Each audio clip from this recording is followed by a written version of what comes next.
ইফতারের সময় আমরা সকলেই শরবত পছন্দ করি। তা যদি হয় এরকম গরমের সময় তাহলে তো কথাই নেই। তাই আজকে আমি সাহেনা নওয়াজ আপনাদের সামনে মিল্কশেক, বাদাম মিল্কশেক বা রুহ আফজা লাজবাব শরবত বানিয়ে দেখাবো। প্রথমে কড়াই বসিয়ে কড়াই হালকা গরম হলে ওতে নিয়ে নিয়েছি একটা এলাচ, তাতে দিয়ে দিয়েছি কিছু পরিমাণ কাজু বাদাম ও কিছু পরিমাণে কাঠবাদাম বা আলমন্ড। আমার কাছে পেস্তা অ্যাভেলেবেল ছিল না, আপনাদের কাছে থাকলে আপনারা পেস্তা বাদাম দিতে পারেন।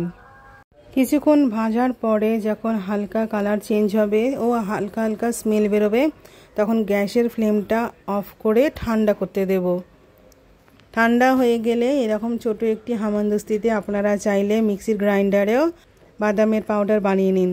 এবার একটি বড় মগে বা জাগে ওয়াটারমেলন চপ করে দেব। মিল্কের সঙ্গে ওয়াটারমেলনের কম্বিনেশনটা কিন্তু দারুণ, আপনারাও ট্রাই করুন। আর যারা যারা আমার চ্যানেলটি দেখছেন চ্যানেলটি সাবস্ক্রাইব করুন, ভালো লাগলে কমেন্ট করুন এবং অবশ্যই লাইক করুন। এইভাবে ওয়াটারমেলনগুলো চপ করে দিয়ে দেওয়ার পরে আমি এখানে হাফ লিটার মতো দুধ নিয়েছি। বন্ধুরা, এই শরবতটি বানিয়ে আপনি রমজান মাসে সকলের সামনে দিন। সকলে কিন্তু ককটেল মকটেল খেতে ভুলে যাবে, আপনার কাছে এটাই রোজ খেতে চাইবে। রমজান মাসে এটা কিন্তু খুবই উপকারী, যেহেতু বাদাম, দুধ এবং আরও নানান জিনিস দেওয়া আছে, যেরকম টেস্টি সেরকম হেলদিও। তাই আপনারা ট্রাই করুন, অবশ্যই ট্রাই করুন লাজবাব শরবত। এবারে হাফ লিটার মতো দুধ দিয়ে দিলাম।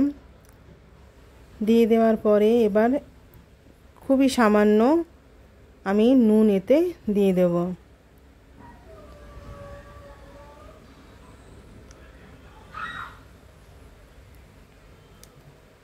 এবারে 2 টেবিল চামচ মতো আমি রুহ আফজা অ্যাড করব। আপনারা চাইলে আর একটু বেশিও দিতে পারেন। এবং 1 কাপ মতো চিনি দিয়ে দেব। আমি যে হাতাটা ব্যবহার করেছি এই 4 হাতা 1 কাপ চিনি হয়, তাই জন্য আমি 4 হাতা দিলাম, আপনারা 1 কাপ চিনি দিতে পারেন।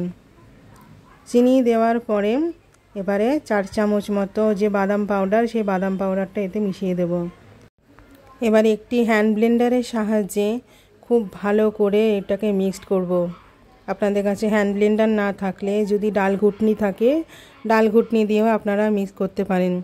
ততক্ষণ পর্যন্ত মিক্স করব যতক্ষণ না পর্যন্ত এর একটা গাঢ় ভাব না চলে আসে। চিনি, ওয়াটারমেলন, তরমুজ একসঙ্গে মিশে কিন্তু একটা গাঢ় থিকনেস মতো ভাব চলে আসে।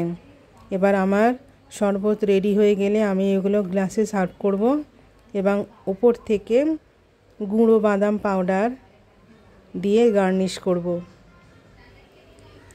আপনারা অবশ্যই ট্রাই করুন, সবাইকে খাওয়ান ও নিজেও খান এবং অবশ্যই আমাকে কমেন্ট করে জানান যে রেসিপিটি কেমন হয়েছে।